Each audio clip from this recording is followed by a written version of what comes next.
Ce vendredi, le 13e sommet des chefs d'État et de gouvernement des pays membres de l'Organisation de la coopération islamique s'est ouvert hier à Istanbul. Le chef de l'État ivoirien, Alassane Ouattara, prend part aux travaux.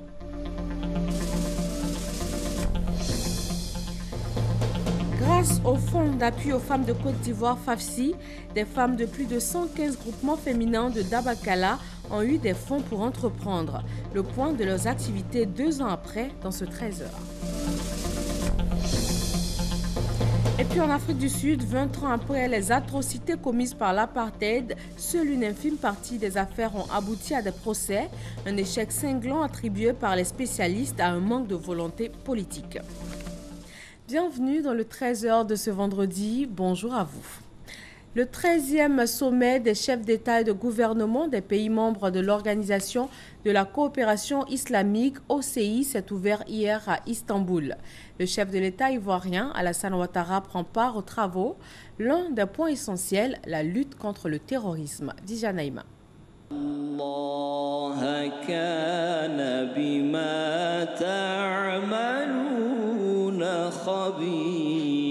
Des chefs d'État, des rois, des émirs, au total une cinquantaine de hautes personnalités au nombre desquelles le chef de l'État ivoirien, le président Alassane Ouattara.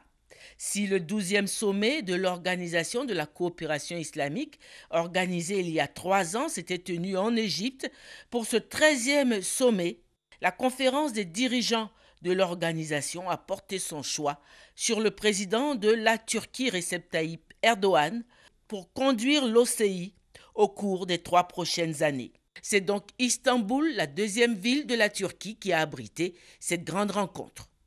Si en ouverture de séance, les participants ont écouté l'intervention du représentant du président sortant de l'OCI, le président égyptien, puis celle du secrétaire général de l'organisation, le Saoudien Iyad bin Amin Madani, en poste depuis 2014 et dont le mandat prend fin en 2018, intervention axée sur le bilan enregistré par l'OCI, le nouveau président en exercice, le président turc Recep Tayyip Erdogan, prenant la parole à son tour, a présenté son programme d'action à la tête de l'organisation avec pour point central la lutte contre le terrorisme. Ces gens qui, soi-disant, au nom de l'islam, au nom des musulmans, attaquent les opprimés, les tuent, les pillent, toutes ces organisations terroristes ne pourront jamais représenter cette religion sacrée. Car notre religion est la religion de la paix. Et notre prophète, alayhi salatu wassalam, est l'ambassadeur de la paix. Parmi les pays membres de l'OCI, il serait tout à fait judicieux de créer une structure qui permettrait de renforcer et d'institutionnaliser la lutte contre le terrorisme et des autres crimes organisés. Nous devons faire en sorte que l'initiative islamique d'alliance contre le terrorisme créée à l'initiative de l'Arabie saoudite soit une organisation effective. D'autres aspects de ce programme sont le renforcement de l'intégration du monde musulman par la mise en place d'institutions fortes, une promotion plus accrue des femmes du monde musulman à de hautes responsabilités, un soutien renforcé de l'OCI à la cause palestinienne pour l'obtention de son indépendance. Et c'est avec une grande conviction et une détermination affichée à travailler à l'aboutissement de son ambitieux programme que le président turc Recep Tayyip Erdogan s'est adressé à ses pairs avant le huis clos qui a réuni tous ses dirigeants des États membres de l'OCI. Après sa participation à ce sommet, le chef de l'État ivoirien rentre à Abidjan cet après-midi. Il reçoit dès son arrivée la visite du nouveau président béninois, Patrice Talon. Il est en visite officielle en Côte d'Ivoire. Le président du comité national de la 12e conférence consultative politique du peuple chinois, c'est l'équivalent du Sénat. Il a eu un entretien avec Guillaume Soro, le chef du Parlement ivoirien. Il a été question du renforcement des liens bilatéraux entre la Côte d'Ivoire et la Chine. Mamadou Kouassi. Au cœur de cette séance de travail entre le chef du Parlement ivoirien et le président du comité national de la 12e conférence consultative politique du peuple chinois, le renforcement de la coopération entre les deux chambres, mais aussi les relations bilatérales entre Yamoussoukro et Pékin. Pour concrétiser cette nouvelle page de coopération, la Chine fait de la Côte d'Ivoire la destination touristique privilégiée en Afrique. Désormais, la Côte d'Ivoire est une destination privilégiée pour la Chine. Sachez que le gouvernement ivoirien a cherché à obtenir ce statut depuis 10 ans. Et c'est cette année que ça a été accordé, ce qui est très important pour notre pays. Yu Zheng a signifié au président de l'Assemblée nationale, Guillaume Kiba-Fauré Soro, la volonté de son pays d'accompagner la Côte d'Ivoire dans la réalisation de son programme de développement. Nous espérons pouvoir poursuivre notre coopération en matière d'infrastructure et dans le même temps, nous sommes désireux de développer notre coopération dans les domaines de l'industrie, de l'agriculture, du tourisme et autres, afin de bénéficier à nos deux peuples. Le président du comité national de la 12e conférence consultative politique du peuple chinois, l'équivalent d'un Sénat, a fait un don de 2 millions de yuan, soit environ 180 millions de francs CFA, pour soutenir l'Assemblée nationale de Côte d'Ivoire. Dans la commune de Yopougon, l'agence japonaise de coopération internationale a remis symboliquement les clés des projets pilotes d'infrastructures communautaires. Le projet est dénommé KOSEI. Il vise à renforcer la cohésion sociale entre les populations des communes qui ont payé un lourd tribut du fait de la crise post-électorale. Ben Touré et Adama Kone. Elle se regardait en chien de faïence au plus fort de la crise post-électorale. Un projet d'aménagement d'infrastructures de base les impliquant a brisé cette méfiance. Les populations d'Abobo et de Yopougon ont travaillé ensemble pendant 3 ans pour sortir de terre des infrastructures communautaires. C'est le KOSEI, projet de renforcement des communes pour la promotion de la cohésion sociale du Grand Abidjan. La remise des clés du projet pilote a eu lieu ce jeudi. Vous savez, la guerre est rentrée par Abobo et elle est sortie par Yopougon. Donc les Japonais, nous sommes mis d'accord pour réaliser le projet de cohésion sociale là où il y a les difficultés dans ces deux communes-là. Le projet KOSEI a coûté plus de 3 milliards de francs CFA à l'État japonais. Il a été réalisé à travers l'Agence japonaise de coopération internationale.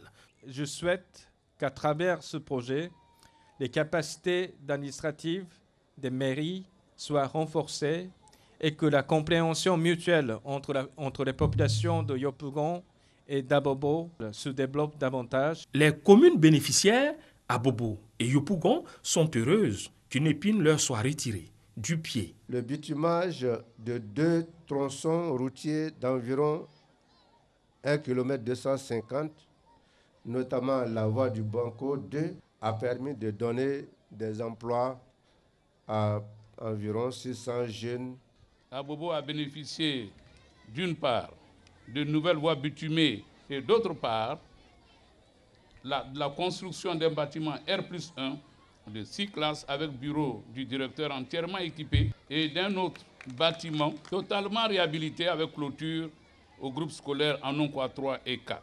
Pour le ministre d'État, ministre de l'Intérieur et de la Sécurité, Ahmed Bakayoko, il n'y a pas meilleur ciment pour la cohésion sociale que le développement au profit des populations. Le but et le débat en politique, ça doit être de tout faire pour améliorer les conditions de vie des populations. C'est-à-dire concrètement, vous qui êtes là, vous savez très bien les problèmes d'embouteillage, de circulation. Avec cette route, vous savez ce qui va changer dans votre vie. Vous allez être moins stressé, vous allez être des gens heureux. Le projet KOSEI s'étendra les prochains mois aux autres communes d'Abidjan et à toutes les collectivités territoriales du pays. Le gouvernement ivoirien continue d'exprimer toute sa solidarité aux victimes des crises sociopolitiques et aussi à celles de l'attentat de Grand Bassam. La ministre de la Solidarité et de l'Indemnisation des victimes s'est rendue à l'Institut Goethe et à la résidence de l'ambassadeur de France pour remettre de façon symbolique des chèques aux ayants droit des victimes allemandes et françaises de l'attaque du 13 mars dernier. Gabriel Zani. Ils sont plus d'une centaine à recevoir chacun un chèque d'une valeur d'1 million de francs CFA ce jeudi 14 avril. Au siège du programme national de cohésion sociale, des blessés et les ayants droit des victimes des crises survenues dans le pays et des victimes de l'attaque de Grand Bassam reçoivent le geste de solidarité du gouvernement. Des parents de victimes et des blessés sont encore sous le choc. Je suis un peu ému pour ce que la ministre a fait et j'espère que cela continuera comme ça. Je remercie beaucoup le gouvernement aussi. Ça me fait plaisir, ça me fait soulager. Je veux dire au président de la République que Dieu le bénisse, que Dieu le protège. Pour Maria Toukone, l'indemnisation n'efface pas la douleur, mais prouve que le gouvernement fera tout pour soutenir les personnes touchées. Aujourd'hui, nous remettons 149 chèques, dont 11 chèques pour les victimes de l'attentat de Bassam et le reste, c'est les victimes des crises survenues en Côte d'Ivoire entre 1990 et 2015. Un horizon nouveau s'ouvre à ces personnes-là. Elles doivent savoir pardonner, être tolérants et chacune à son niveau, en tout cas en tant que victime, cultiver la paix et être artisan de la paix. La ministre s'est rendue aussi à l'Institut Goethe, plongée depuis le 13 mars dans le deuil de sa directrice, Henrike Gross. La ministre a été accueillie par Klaus Auer, l'ambassadeur de l'Allemagne en Côte d'Ivoire. La circonstance ne se prête pas au protocole, juste des gestes et des mots de réconfort. Parmi les victimes décédées de Grand Bassam, 4 Français, leurs familles ont eu droit elles aussi au chèque du gouvernement, réceptionné ici par l'ambassadeur de France. Cet acte de solidarité montre que nous sommes ensemble face à la barbarie. Et je crois qu'en remettant symboliquement aujourd'hui à la résidence de France ces 4 chèques pour les 4 victimes françaises, c'est un acte vraiment très fort que vous manifestez à notre égard et vraiment je tiens à vous en remercier. Selon la ministre de la Solidarité, les fonds sont disponibles pour indemniser tous ceux qui sont touchés par les crises qu'a connues le pays et l'attaque de Grand Bassam. Un incendie s'est déclaré hier au marché de Grand Bassam. 3 magasins sont partis en fumée avant que le feu ne soit circonscrit par les jeunes Bassamois, avant même l'arrivée des sapeurs-pompiers. La gendarmerie nationale a ouvert une enquête afin de déterminer les causes de l'incendie. Doigt des lasers. 3 magasins partis en fumée au marché de Grand Bassam. Selon les témoins, ces conteneurs ont pris feu ce jeudi aux environs de 19 h. Les origines de l'incendie restent pour l'heure inconnues. Il y avait du feu. Il y a d'autres qui ont essayé de casser quelques magasins pour sauver leurs marchandises. Mais dans l'ensemble, il y a eu plus de peur que de mal. Le feu a été circonscrit grâce à la population. Mobilisée, elle a utilisé eau et sable pour freiner la propagation de l'incendie dans le marché. Dieu merci, ce n'est pas tout le marché qui est parti en incendie. Je pense qu'au-delà des dégâts de ces 3 conteneurs, le reste est resté en état. On fait un constat de manière factuelle et puis ensuite on aura le temps d'aviser. Aucune perte en vie humaine n'a été enregistrée, mais les dégâts matériels sont énormes. L'enquête ouverte par la police et la gendarmerie nationale permettra de déterminer les origines de cet incendie. Le gouvernement ivoirien vient d'octroyer plus d'1,7 milliard de nos francs à l'UFR des sciences médicales et pharmaceutiques et biologiques de l'université Félix Houphouët-Boigny. Cette somme va servir à équiper les laboratoires pour l'aspect pratique de la formation des étudiants. Grâce Kando. Les étudiants de l'UFR des sciences médicales de l'université Félix Houphouët-Boigny de Cocody, confrontés à des problèmes. Laboratoires sous-équipés, insuffisance de salles de travaux pratiques, ils l'ont exprimé lors d'une conférence de presse le 3 mars dernier. Un mois après, ils viennent d'avoir gain de cause. Le gouvernement a débloqué plus d'1,7 milliard pour apporter une solution à ces problèmes. Il est mis à la disposition des UFR des sciences médicales et des sciences pharmaceutiques et biologiques de l'université Félix Houphouët-Boigny et les suites de 13 villes, Cocody et Yopougon, le montant de 1,729,070,580 francs CFA, gestion 2016. Décliné comme suit. Équipement des laboratoires et salles de travaux pratiques de l'UFR des sciences médicales, 560 879 418 francs CFA. Achat de produits chimiques, verreries et renouvellement, de l'animalerie, de l'UFR des sciences pharmaceutiques et biologiques, 546 791 162 francs CFA. Divers équipements des CHU, 621 400 000 francs CFA pour l'amélioration de la qualité de l'encadrement de les CHU. Nous tenons à remercier le président de la République, son Excellence M. Alassane Ouattara et son gouvernement, et en particulier notre ministère de tutelle. Un comité de suivi piloté par le ministère de l'Enseignement supérieur et de la Recherche scientifique sera mis sur pied pour la répartition des équipements. La Direction régionale de la culture et de la francophonie a célébré les journées de la francophonie et de la langue maternelle. L'objectif est de promouvoir les langues maternelles et d'entretenir la coopération francophone. Éric Goré.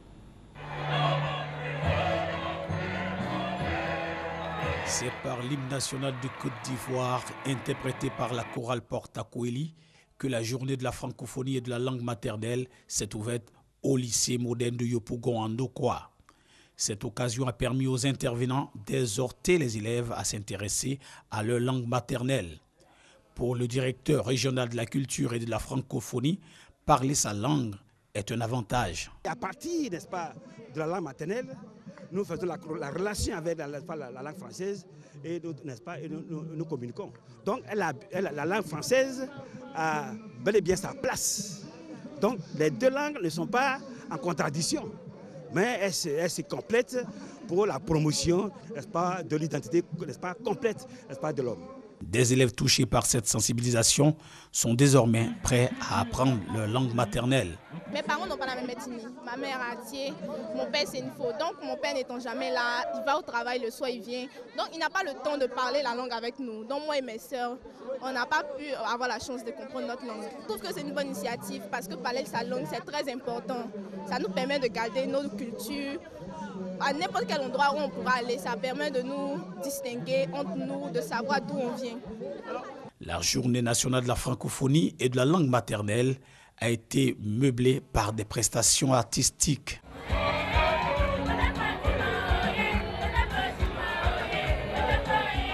Des récompenses ont été remises à certains élèves qui s'intéressent aux langues nationales. Le Centre ivoirien de recherche économique et sociale vient de lancer une étude sur la croissance en Afrique de l'Ouest. L'étude a porté sur le rôle de l'industrie extractive dans l'autonomisation des femmes en Côte d'Ivoire et au Ghana. Angé Oradé, Hermaniamia. Ce sont 300 millions de francs CFA via le Fonds national Femmes et Développement que le ministère de la Promotion de la Femme, de la Famille et de la Protection de l'Enfant met à la disposition de ces 4 structures de microcrédit qui viennent de signer cette convention. À travers la convention, ces microcrédits s'engagent à octroyer aux femmes des prêts à des taux réduits.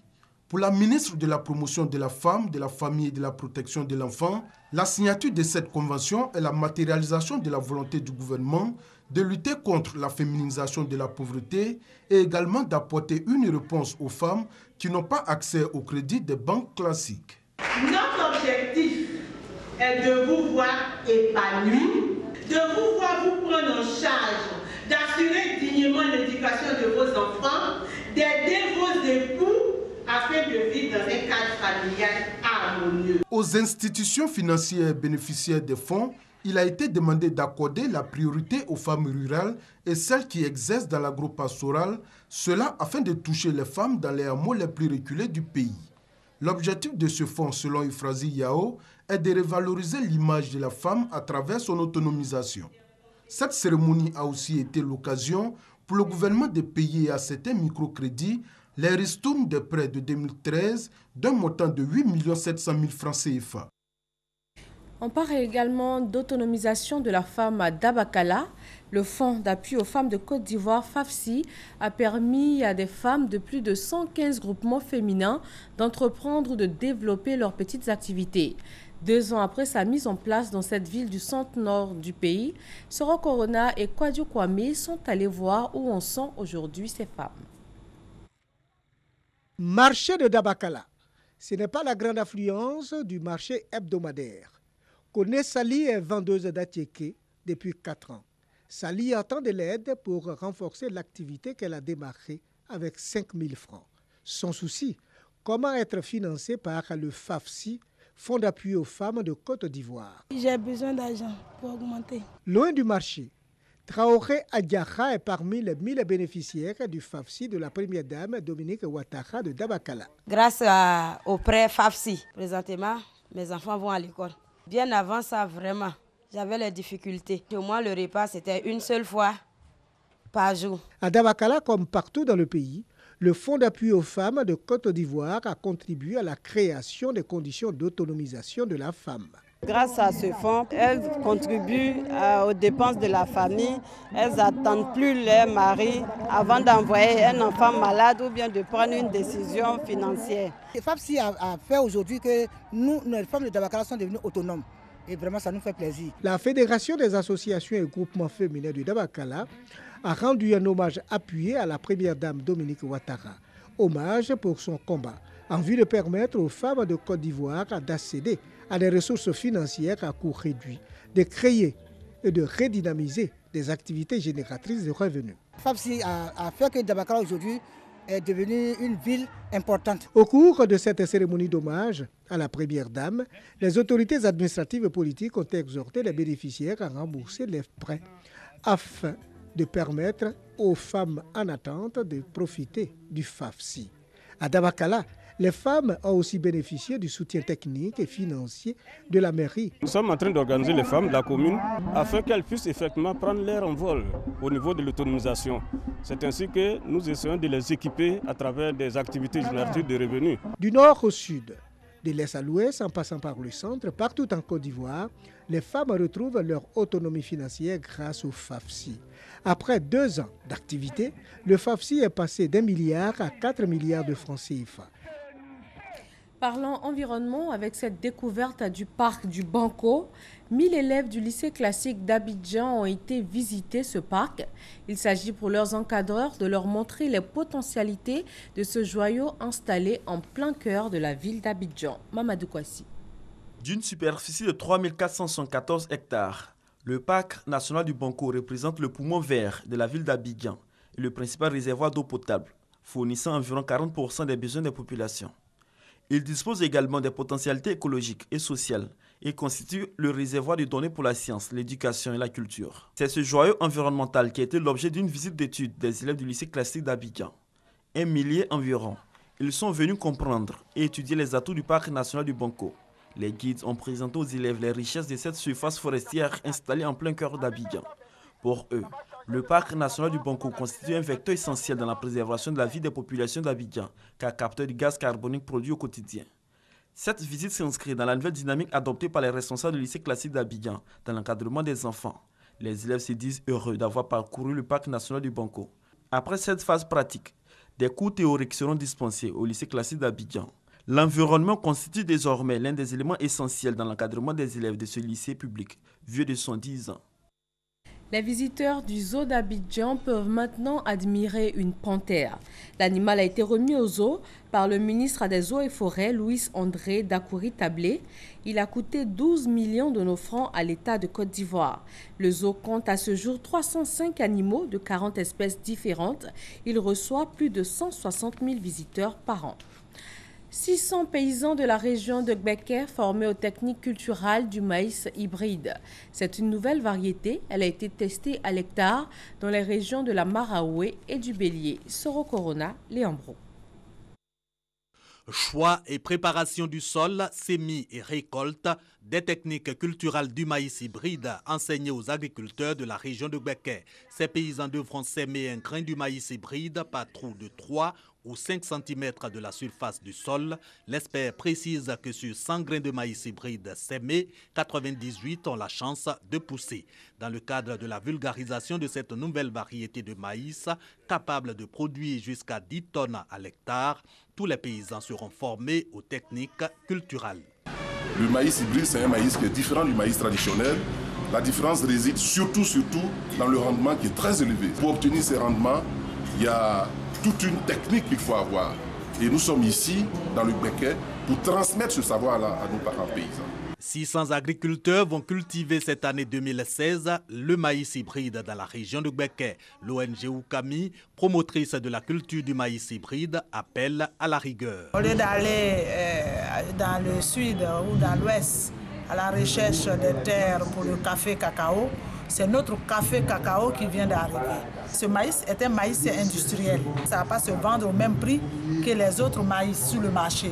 Donc pour nous, c'est une richesse. Si les techniques culturelles sont respectées, le maïs hybride peut grandir jusqu'à 3 mètres pour 4 épis par tige. Sa vulgarisation s'inscrit dans le cadre de la mise en œuvre d'un projet à 3 volets, la culture, la fabrication d'aliments de volaille et de bétail à base de maïs hybride, puis la recherche et le développement. Quels sont les risques qui découlent de la vente des terres? Les jeunes du Lodjibois ont été instruits sur cette question cruciale. C'était lors d'une journée culturelle initiée dans la région. Abou Sanogo. Divo, capitale du Lodjibois, une des grandes zones du cacao. Ici, comme dans la quasi-totalité des zones de production de l'or brun, la pression foncière est forte et toutes les occasions sont bonnes pour sensibiliser les jeunes sur la question foncière, potentielle source de conflit. Aujourd'hui, nous assistons dans tous les villages de la région du Lodjibois la vente des forêts. Ce n'est pas une bonne chose. Nous ne demandons pas aux gens de ne pas recevoir nos frères de la sous-région, nos frères ivoiriens qui viennent, mais faire en sorte que les contrats sur la gestion foncière soient des contrats réguliers qui évitent des conflits. Maître Zouri, lui, a rappelé la procédure en matière de cession de biens, meubles ou immeubles. Vendre ce qui nous appartient, ça veut dire que les populations doivent délimiter les terres et immatriculer à son nom, de manière à ce qu'il soit face à ses responsabilités. C'est le seul principe qui vaut et ce n'est pas l'interdiction. Moi, j'encourage les populations à s'adresser aux hommes de loi. Des propos qui ont donné à la rencontre culturelle de Abouiri 2016 une dimension socio-éducative afin de donner les armes d'un mieux-être aux jeunes générations tout en les aidant à s'approprier le riche patrimoine culturel du Lodjibois. Il était surnommé l'œil de Bamako. Le photographe malien Malik Sidibé est décédé hier soir à l'âge de 80 ans. L'artiste, récompensé par de nombreuses distinctions internationales, luttait depuis plusieurs années contre un cancer. En Afrique du Sud, la commission Vérité et Réconciliation a la lourde tâche de panser les plaies après les atrocités commises durant l'apartheid. 20 ans après, seulement une infime partie des affaires ont abouti à des procès, un échec cinglant attribué par les spécialistes à un manque de volonté politique. Enfin, en février, 33 ans après les faits, ces anciens officiers de police sud-africains ont été inculpés pour le meurtre de Nokutula Simelane, une militante anti-apartheid. Il y a 20 ans, la commission Vérité et Réconciliation avait rejeté leur demande d'amnistie parce qu'ils n'avaient pas révélé toute la vérité sur la disparition de la jeune femme. Il aura fallu 2 décennies pour que s'ouvre leur procès. La famille de Nokutula espère découvrir ce qui s'est passé. S'ils l'ont jeté dans la rivière, ils doivent m'emmener sur place. S'ils ont laissé descendre quelque part, ils doivent me dire où. S'ils l'ont enterré, il faut déterrer sa dépouille pour lui donner de vraies funérailles. C'est tout ce que j'attends. S'ils sont prêts à tout dire et que peut-être je retrouve la dépouille, alors je peux pardonner. Oui, je pourrai pardonner. Quand la commission Vérité et Réconciliation a siégé pour la première fois, le 15 avril 1996, 2 ans tout juste après la fin de l'apartheid, c'était un concept révolutionnaire. Elle devait offrir l'amnistie aux auteurs de crimes politiques à une condition, que toute la vérité soit révélée. 1 millier de personnes reçurent l'amnistie, mais la commission a recommandé que plus de 300 affaires fassent l'objet de poursuites judiciaires. 20 ans après, une poignée seulement ont débouché sur des procès, au désespoir des familles des victimes. En Afrique du Sud, il y a cette idée que 20 ans plus tard, on devrait passer à autre chose, mais pour les proches, ce n'est pas possible.